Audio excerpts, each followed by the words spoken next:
Okay, thank you very much. Thank you for being here and for inviting me. My name is Kateřina Holubová and I work for the Ostrava Zoo. I work there as a conservation promoter, and a part of the work is also work for the Kukang Rescue Program, which I will tell you about today.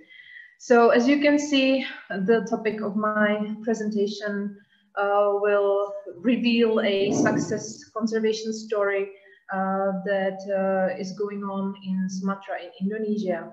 And this story was made possible by modern zoos. Okay. Oh yeah. As the title of my presentation suggests, as I told you before, the modern zoos are key partners for biodiversity conservation. They not only support the conservation of species by breeding them in human care, ex situ, but also by managing, supporting, or participating in situ conservation projects. And this key role of modern zoos was also highlighted by the Abu Dhabi Call for Global Species Conservation Action that was published by Species Survival Commission of IUCN in 2019. So Ostrava Zoo, which I work for, would like to become, or is working to become, one of the leading zoos in nature conservation. And one of the ways is not only giving young of, for example, vultures or eagles or owls kept and bred in its care, but also by supporting numerous in situ projects around the world.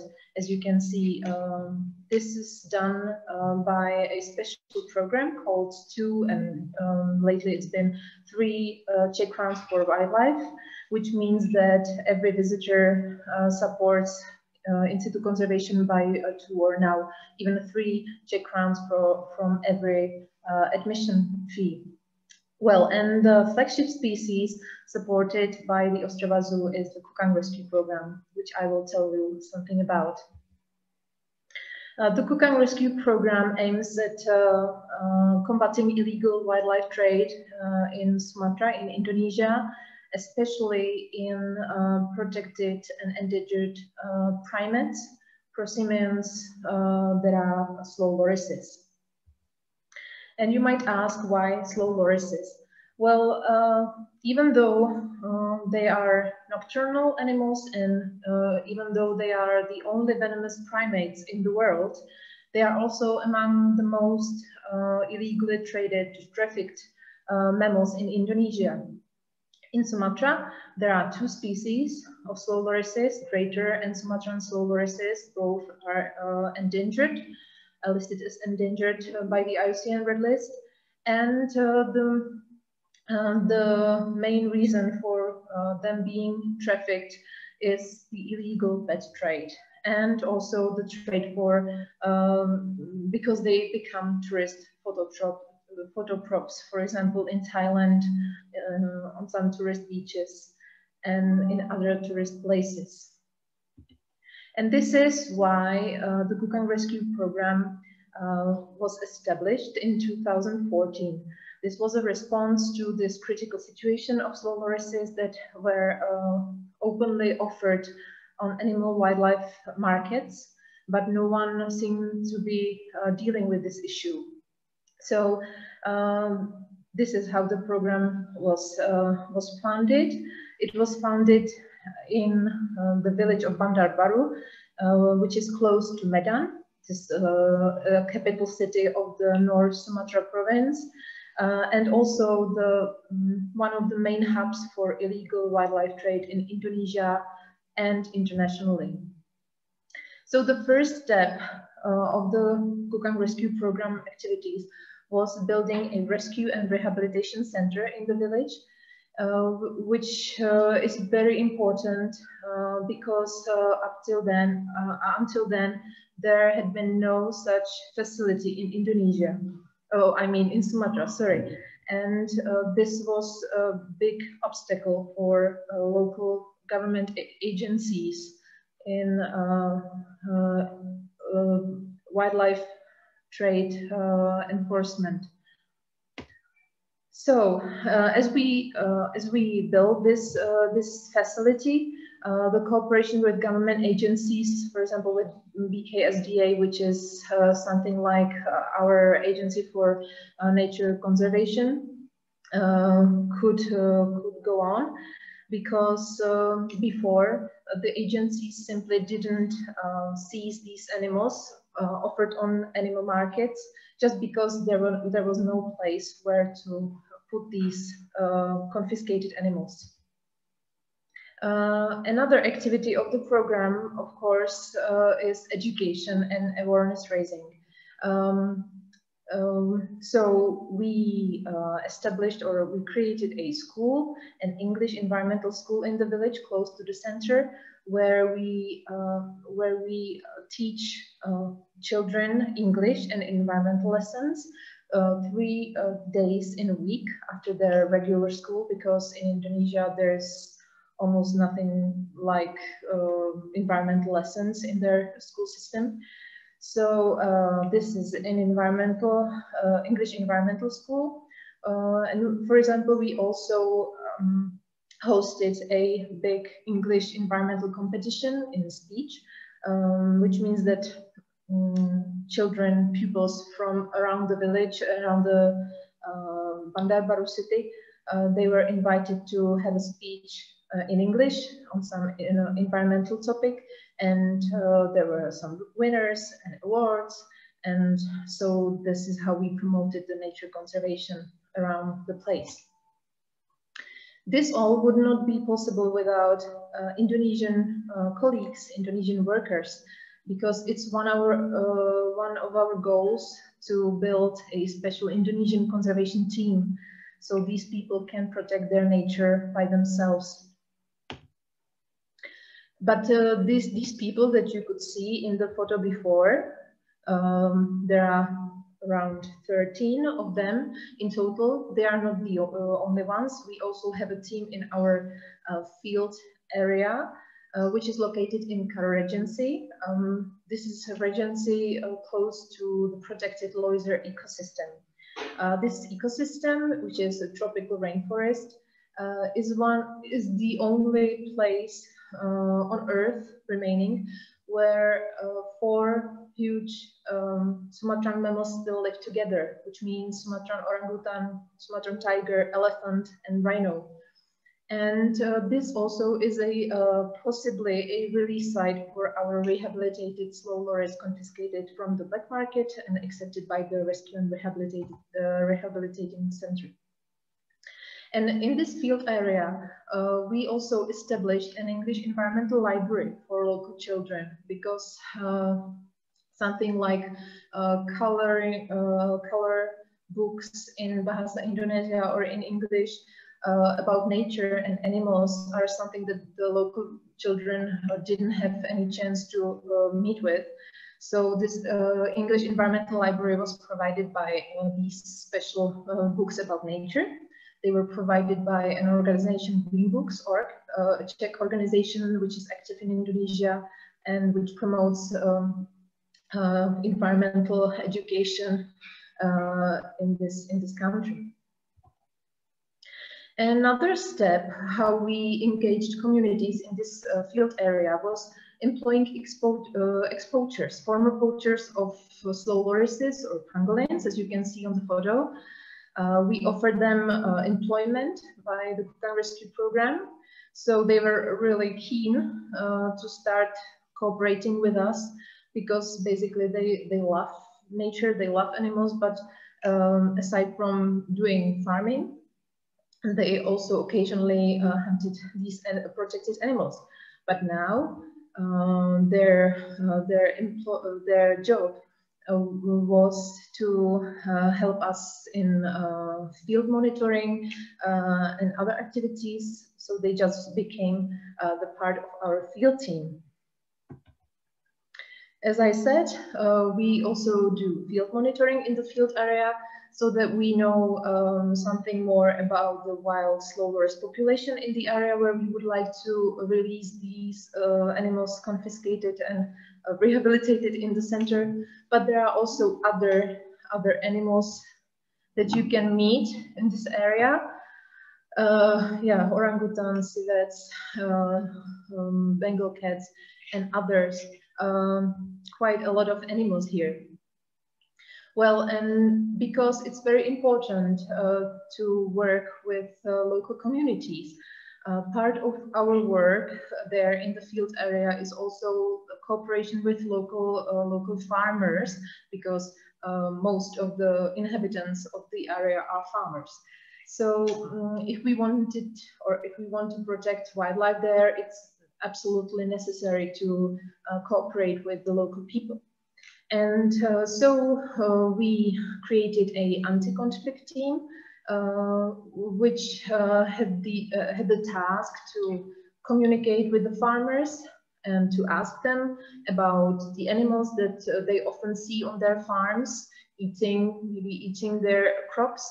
And so based on these questionnaires with almost 70 farmers, we created a special brochure, how to protect your farm against animals while letting them live, which shows 16 most frequent species of wild animals coming to the farms, fields. And in this brochure, they can learn about the biology of the species and about how the species is beneficial to them, because they often don't know what the species eats and does, and they often think that it is harmful to them, and so on and so on. And they, for example, don't know that slow loris can help them pollinate their crops. So this is what the brochure tells them. And also, what is important, it tells them what can happen if they kill or trap or hunt and sell these animals which are often protected. And the brochure also offers them some easy tips on how to deter these animals from their farms without having to kill them. So this way, these farmers, almost 70 farmers, stopped hunting endangered and protected animals and became protectors of these animals. But we felt that we should continue in engaging the community of farmers and local people in this area. And so this is how the Kukang Coffee project was created. As I told you before, most of the people there are farmers. Many of them are coffee farmers, coffee producers.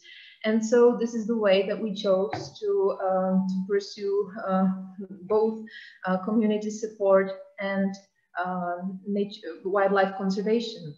We simply started cooperating and training these coffee farmers in a proper processing of the coffee, which starts with knowing whether these coffee cherries are already ripe and whether they can collect them and process them in the right way.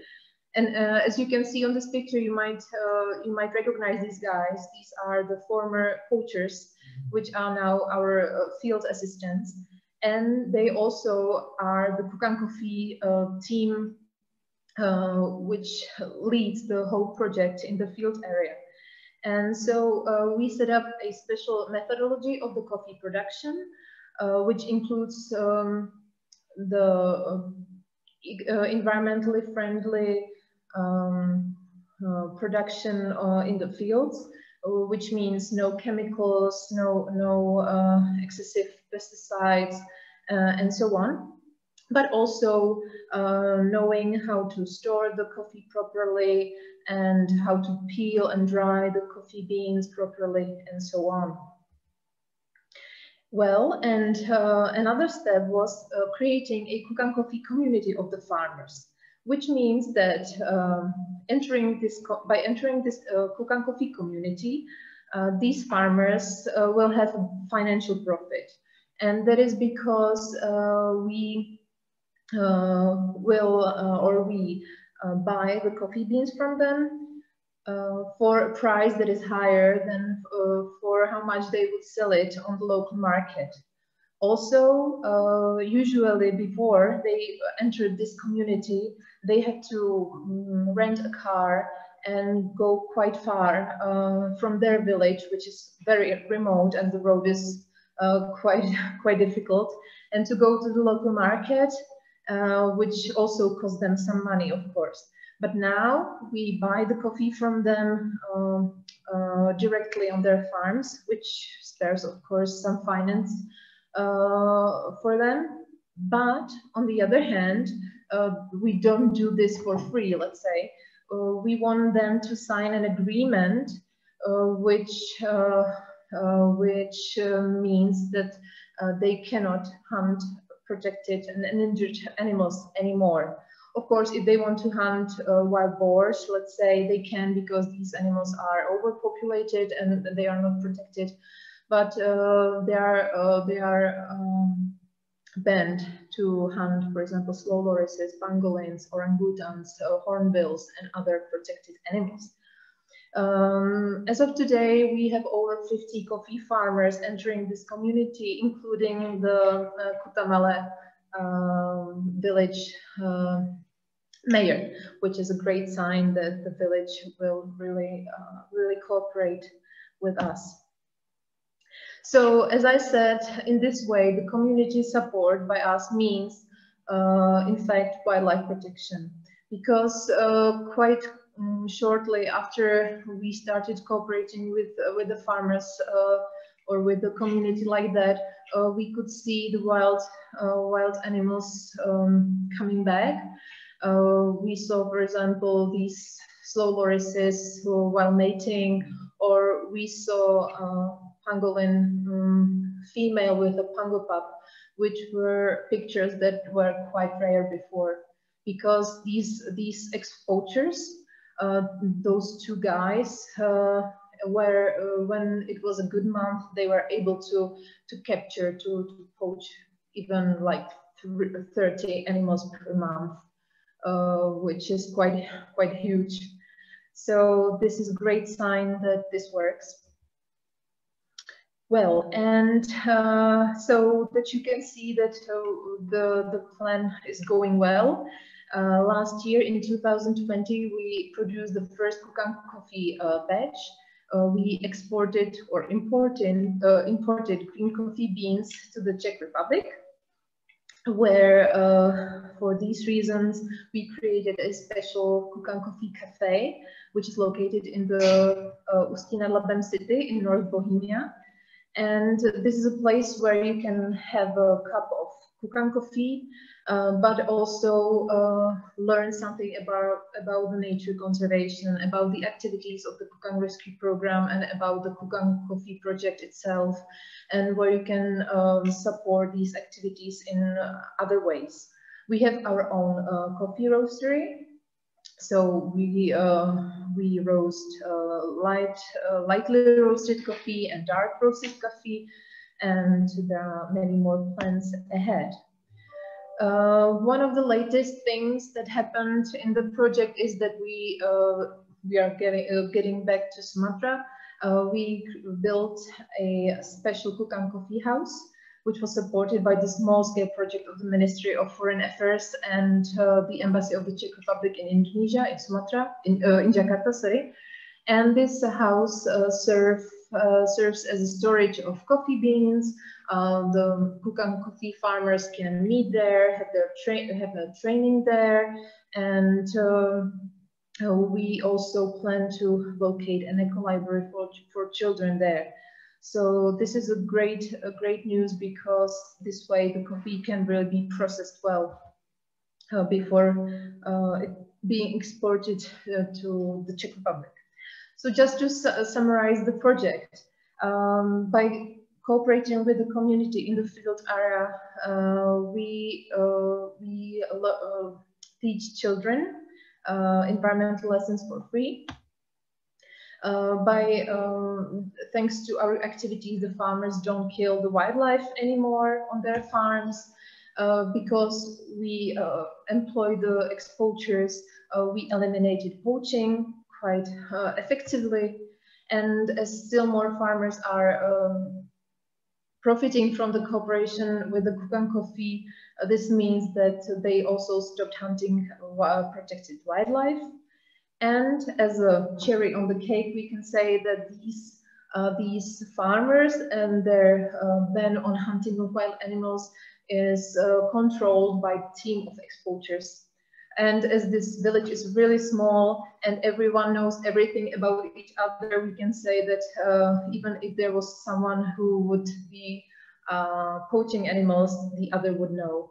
And this would be really bad for their reputation, and they would be kicked out of the community, which means money for them. So we think that this really works. And the top of the project is that we can promote awareness and support in the Czech Republic by the Kukang Coffee Cafe in Ústí nad Labem. And this is a special thing that could help promote the conservation activities in Indonesia. It's not directly binding to the Kukang Coffee project, but it's very closely tied with our activities in Indonesia. And this was a Czech ministry mission to Indonesia, which happened in June of this year. And during this mission, a letter of intent on environmental conservation and sustainable development was signed between the ministries of environment of the Czech Republic and Indonesia. And during the visit of the Kukang Rescue Center, the ministries also highlighted the great role of Czech zoos and non-governmental organizations working in Indonesia. And as my title of the presentation says, and as I told you before, we are greatly supported by modern zoological gardens, which help us a lot. The Ostrava Zoo and Olomouc Zoo were at the very beginning of the project, and they enabled the project to be created and bloom. But there are still more and more coming and supporting us, which is great, because this way these zoos can fulfill their role, their modern role, which is the conservation of species. So this is the story of coffee that protects nature. And if you are interested, you can taste the story not only in the Kukang Coffee Cafe in the Ústí nad Labem, which is quite far from here, but you can also visit our Kukang Coffee website, where you can buy the coffee on eShop. So this is not a problem. So I thank you very much for your attention. And if you have any questions, I will be glad to answer them. But maybe before the discussion, we can launch the 2 or 2.5 minute video, which I maybe can somehow show you.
Yes, for you.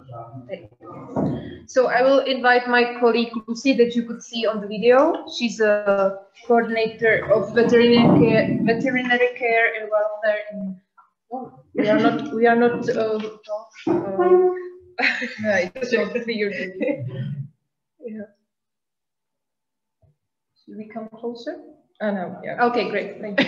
And she spends most of the year in Sumatra working in the Kukang Rescue Program. So if you would like to, sorry. So if you want to ask some questions, we are ready to answer if we can. Okay. I'm going to hijack the first question, given that we have the power here. How can we go visit you? Like, do you have a volunteer program or internships for people watching too? We both also have. Okay, I will let Lucy speak because she's also the coordinator of volunteers. So she's the right person. Okay. Yeah, so she answered, we do this. We have a program for volunteer. So you can find our program on the website, kukang.org. And there are even the position that we are looking for. So you can actually looking there and find because we have like special positions because there are like plenty of people who would like to visit us, and yeah, they are welcome, but of course it's taking the time to care about volunteers and these things, so we would like to have the benefit for our organization, and also of course it would be like they will not just cleaning around, but it will be also benefit for them. So yeah, but welcome come and to help us. Fantastic. So in the description of the video we will upload, we will add some links to, and people can do. Yeah, you can find that plenty of. Fantastic. Yeah, but unfortunately, you know, in these COVID years, it's quite difficult to get the jobs. You never know. Yeah, with a little bit of patience. Yeah, but we are happy to have the volunteers and to help us. Fantastic. So yeah, I will negotiate with Alcas in case I can take another job. Okay, now we will open the room. Okay, is there anybody that have a question here? Okay. Okay.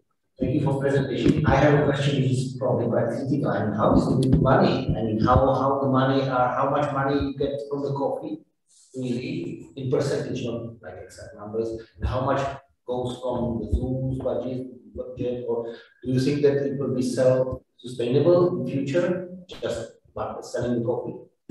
Well, we are supported mainly by the zoos, so the vast majority of our income comes from zoo. They are really key partners for us. And regarding the Kukang Coffee project, it's not that we would get a lot of money from it. For now, it's that we have this Kukang Cafe that is so self-sustainable, let's say. We just, you know, we buy the coffee from the farmers and we sell the coffee in the cafe. But it's not that we would have huge profits from it. It's now, you know, it's kind of, how to say it, it's a cafe, it's not for profit, it's for just the promotion and to enable this Indonesian project in Indonesia, Sumatra work, you know, so it means that we have enough money to pay for the barista in the cafe, to pay the rent and the necessary services, but it's not that we would have a lot of money that we would put to the project. It's the plan to work like that, but the Kukang Coffee Cafe was established or opened last year, in June of the last year, so it's from the very beginning. But there is a goal of the cafe supporting the program more and more, but now it's more that it enables the project, the Kukang Coffee project to work. But if you would cut all these activities which are education and stuff, and you just speak about the farmers itself, the production of the coffee and selling it here, it will be self-sustainable even now? It's but the most of the money are going to pay employees in Kukang Coffee and to buy the coffee and all these things around. We have because we are non-profit organization, so we have the grants and but still, I mean, farmers are happy they get the money. But it is this re-established. It's mostly because we wanna give the financial benefits to the farmers. Because it's really nice, it has to go together like education and protection and these things, but if they don't have really like financial benefit from the conservation, it's really hard to do something, especially if you think about the zoo, who is one day saying we have different interests, we go somewhere else, you still have the farmers which are going no functioning business and you still can run, right? Let's say, the zoos help us pay the part of the team, you know, those 3 guys or, you know, that work there as field assistants and as the Kukang Coffee, you know, management team, or how to say it. They are paid mainly by zoos, but the money that goes to the farmers for the coffee, it's from the Kukang Coffee project, from the sales in the cafe. So this should work. Yes? I would say that Kukang Coffee is really non-profit organization. It was very beautiful to see in spring because the guys from the coffee in Scotland made more than 5,000 coffees for free for hospital management in Sinaladen. And it's fantastic that they support not only nature conservation but as well other social projects, or let's say engagement. It was very nice, and I think it was very welcome in Sinaladen. And it shows that the profit is not definitely the target.